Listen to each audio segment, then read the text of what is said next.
This book represents the education I got from school, and I barely use any of it. I believe the educational system is broken, at least public education. We are taught to stay within the lines, and the more we stray from the restrictions we've been given, the more we are seen as an outcast or punished. We aren't teaching creatives, we are teaching regurgitation and conformity. Think about it. We are given information structured from a curriculum that leads us to a review, then a quiz, then a test, and then we simply rinse and repeat.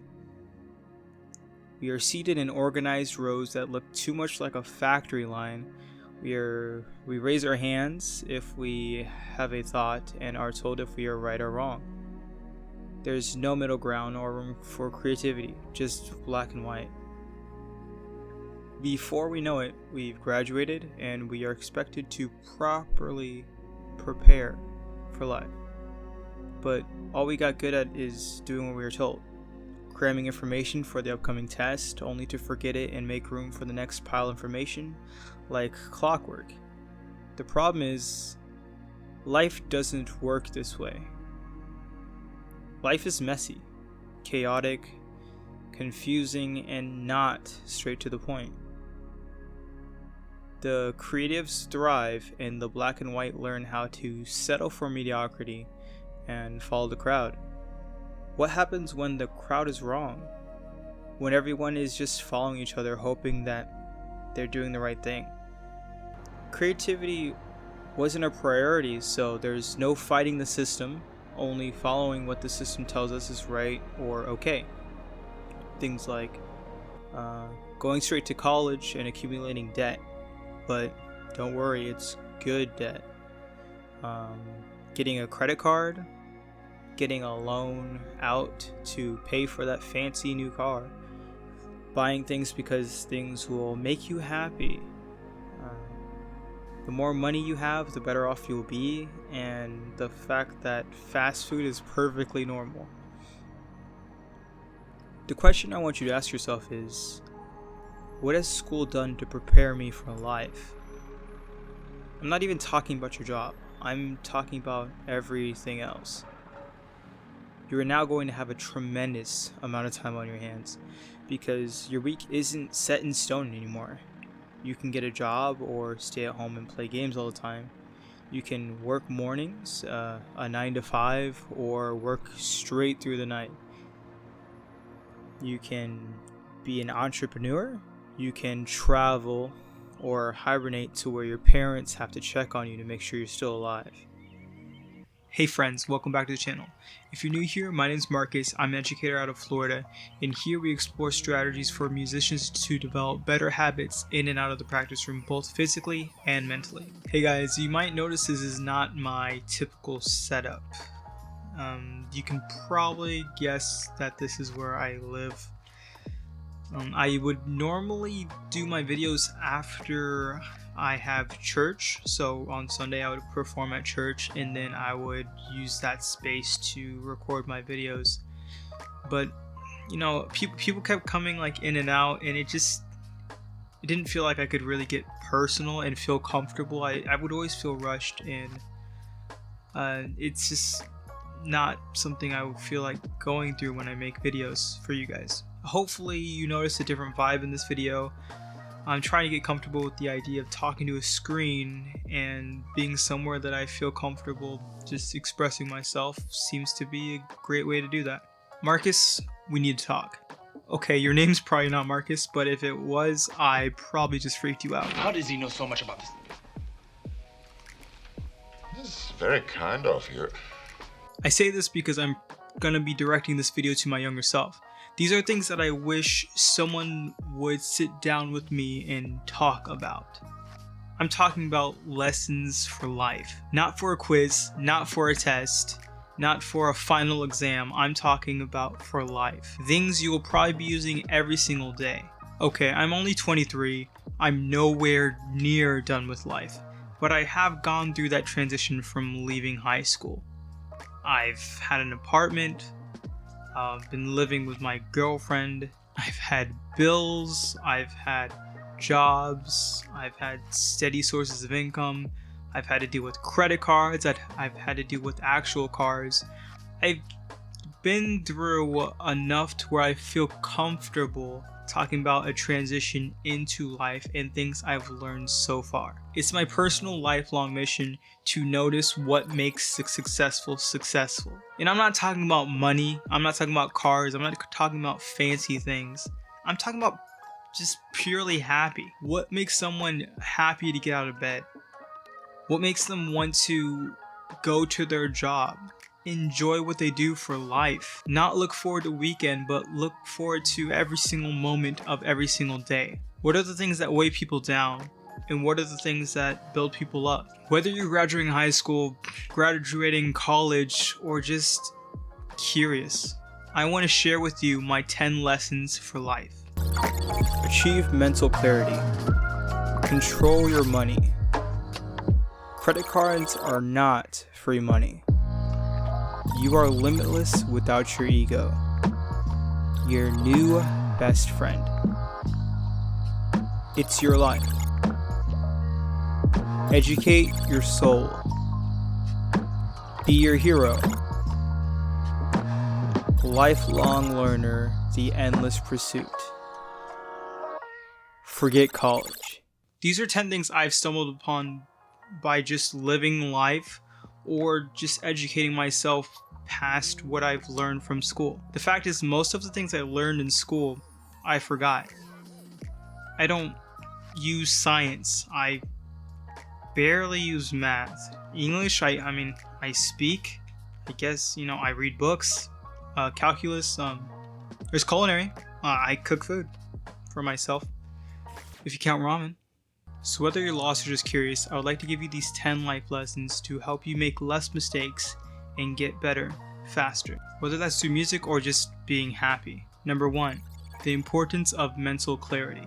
We live in a society that rewards busyness, always doing something, aka the hustle. Our brains are constantly running, and if we don't give time to cool off, then we can run ourselves to the ground. By having a hyper unfocused mind, anything can penetrate the armor, and it will affect us as long as it stays there, which we have no control over. There's medicine for the unfocused mind.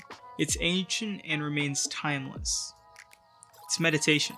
No, I'm not asking you to be a monk, shave your head, and leave society forever. It's something as easy as taking 10 to 30 minutes out of your morning, sitting or laying down, closing your eyes, and focusing on your breath. If your mind begins to wander, just redirect it back to your breath.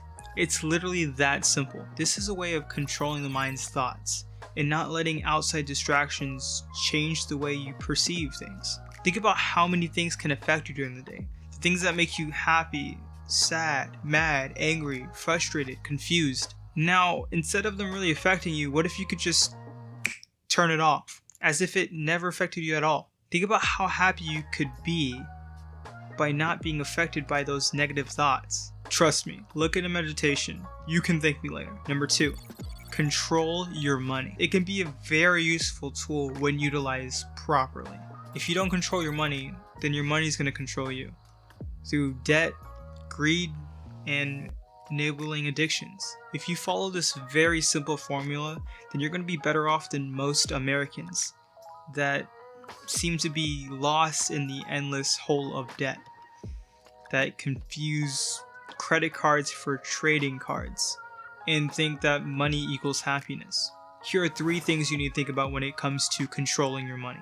The 50-30-20 rule. I like something that gives me structure and lets me know a clear and concise plan. The 50-30-20 rule is a way of dividing up your income.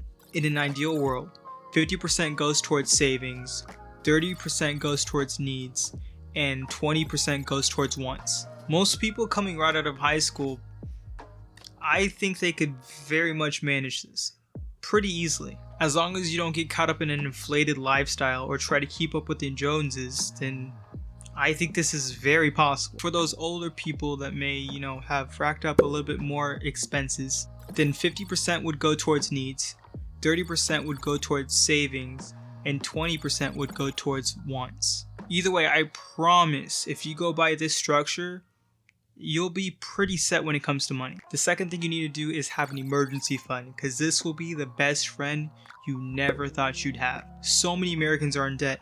Go to any adults or kid your age and ask them if they have any debt. I'm sure you'll be shocked to find out how many people actually have debt. Emergency fund is like a margin of safety, and most people do not have one, or they think a credit card is their safety net.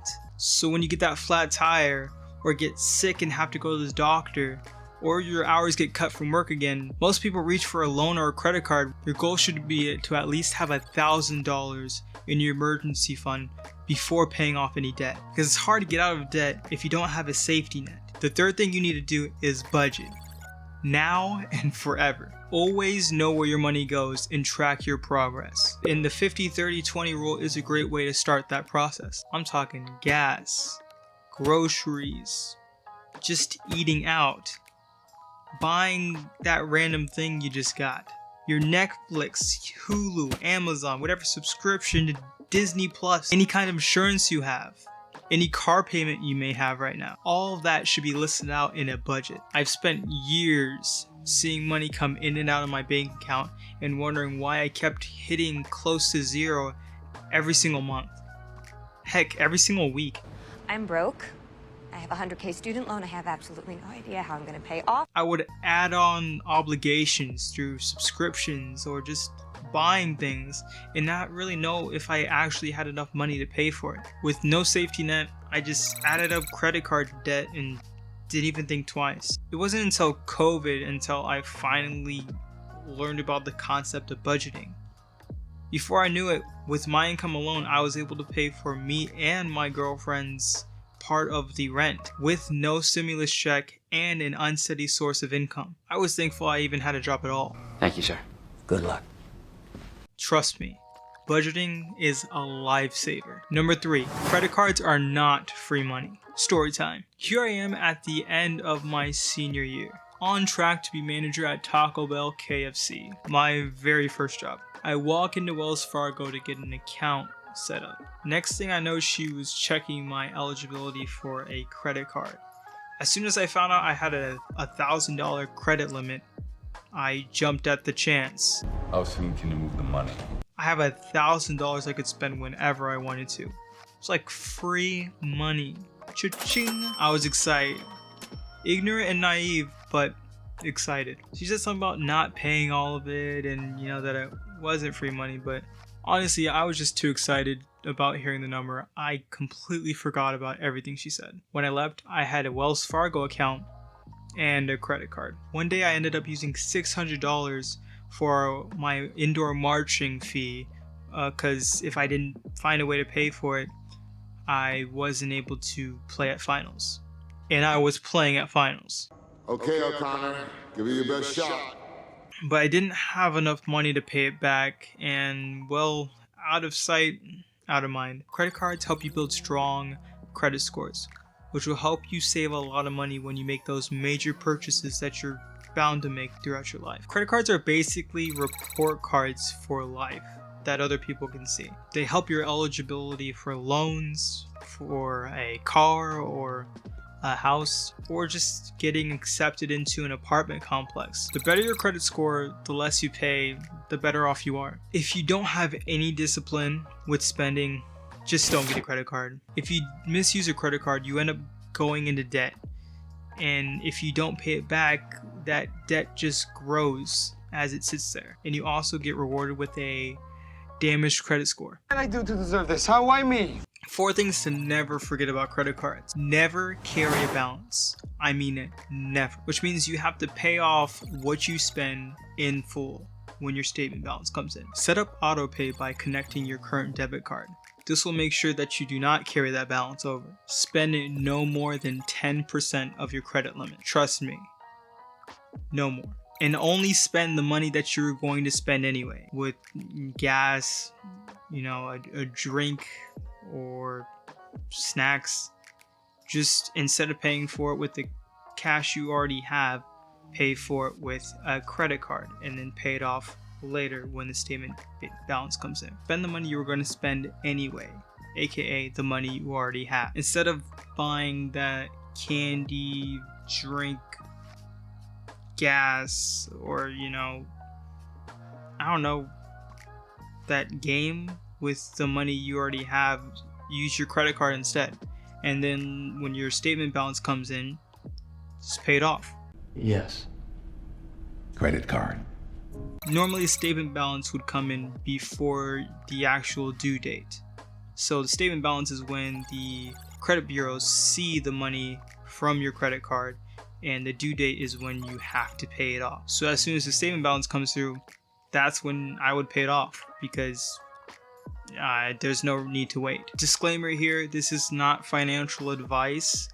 This is just my opinion, and this is for educational purposes only. Whatever you do with your money is your responsibility. Number 4, you are limitless without your ego. Mankind seems to have a problem with ego. It is literally everywhere we look. I believe society is so focused on I that we have forgotten about we, which is why teachers are underpaid and we all look up to that pop star icon. And pollution is the thing that is neglected by many. We are often in the pursuit of happiness and believe that focusing on self and being egotistical is a way to gain it. By indulging in materialistic things, we will have a lifetime of joy. In reality, it leads to an unfulfilled and lonely existence. But when you start living with the idea of serving and helping others, there's a different meaning applied to your life. We grow to understand the power of community. We become strangers with loneliness, and we aren't crippled by ego. We embrace being there for someone else and lifting them up. 5, your new best friend. Failure. Every person that has achieved greatness has failed many times to get there. If you don't have a healthy relationship with failure, then you can gain enemies along the way, like depression. I know, it's crazy, right? Loneliness combined with a fixed mindset will lead you to an unfulfilled life and stuck in a mundane routine, kind of like Groundhog's Day. Well, it's Groundhog Day. Again?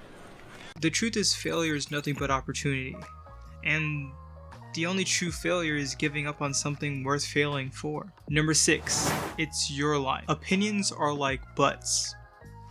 Everybody has them. That's the best you got? That's not funny. I told It's all about truly being free and not being afraid to make your own choices. Because the truth is, if you don't, somebody will. You don't have to stay at that job. You don't have to buy that car. You do not have to eat that junk food. You don't have to stay friends with the same people. Priest, I'm out of here!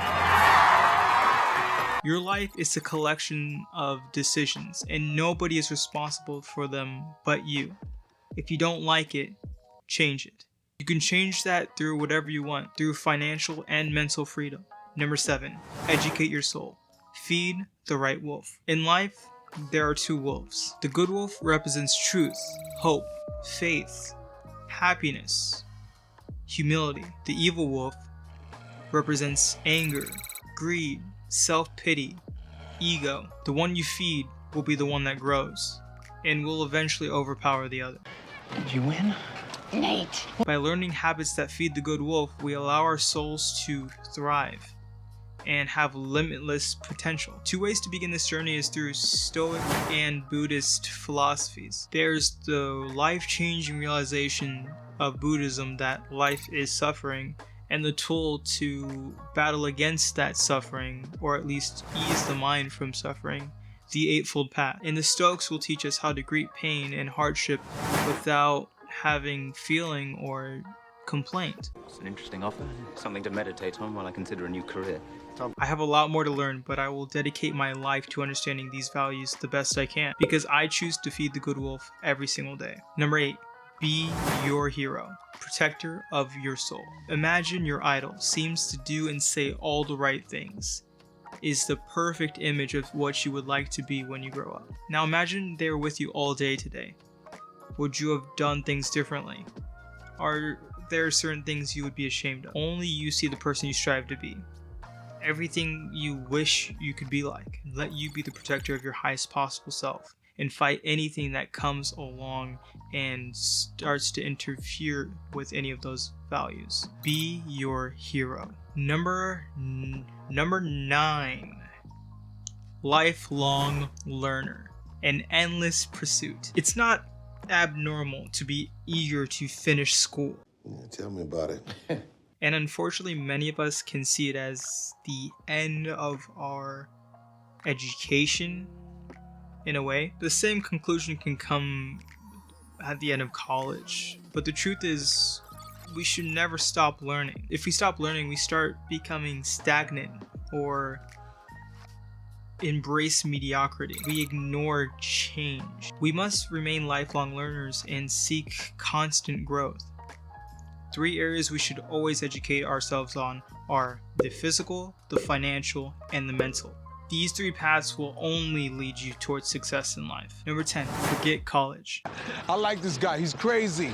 Okay, forget college is a little extreme. Live your life and don't just follow the crowd. But if you're going to college just because you were told to, or you feel like it's just the next step you should do, then you might want to rethink that. There can be a life without college. There are many fields you can enter in without a degree and just build up experience over time and let that be the path that leads you towards success. Steve Jobs, Bill Gates, Mike Zuckerberg have shown us that you can be successful without college. And you don't want to waste time in a classroom stacking up debt trying to figure out what you want to do with life. If it's not something you truly are passionate about and love, then you shouldn't dedicate years of your life to it in a classroom, only for it to be a stepping stone into the actual field that you're trying to get into. I think apprenticeship is one of the best things someone can do for their future. Throwing yourself into the field even if you aren't sure if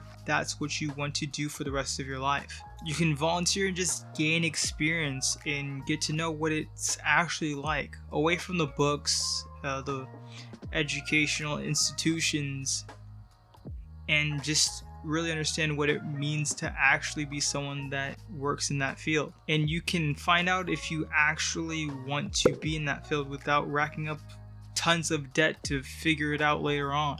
If we hired them, they dropped straight out of college overnight and spent whatever allowance they had on a new suit from our Stratton tailor. I think college is a great tool if we can understand how to use it. But if you think it's a magical pill that's just gonna make you know what you want to do for the rest of your life, then you should probably rethink that. Right, but that's not part of the motto, so you're not supposed to learn. It's not going to magically just lead you towards happiness and give you purpose in life. Just think about how you feel now, leaving high school, leaving college, or even just leaving whatever grade you're in.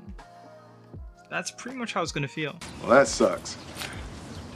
Only difference is college has more specific classes after you get all the normal things out of the way, like math, science, and English, because you still have to take those. You have thousands of dollars in debt and a fancy piece of paper. Oh, and little to no experience in the field that you're pursuing for many, but I guess that's better than nothing. And there you have it. Those are the 10 life lessons that I hope you can take and run with. I'm going to try to see if I can sum these up in whatever way possible. Number 1, mental clarity is important in a world that's obsessed with more. Number 2, control your money with the 50-30-20 rule. Number 3, credit cards can be powerful tools that show others our life report card. Number 4, rid yourself of ego and find ways to have meaning in a way that is impactful on others. Number 5, failure is opportunity for growth. Remember, all the greats fail often. Number 6, you are responsible for life, a collection of your choices. Number 7, feed the right wolf. Number 8, be the protector of your best possible self. Number 9, be a lifelong learner of your mental, physical, and financial education. Number 10, don't depend on college to find out what you want to do with life. Success comes in many forms. Let me know down below any life lessons you would like to share. Thank you for listening to me share my life lessons, and I hope you crush it in whatever you set out to do. Be sure to like, comment, and subscribe if you want to get notified of any future content I put out. And remember, to fail is to fall, to avoid is to stay down, to try is to get back up, and to strive is to succeed. Hope you have a great day.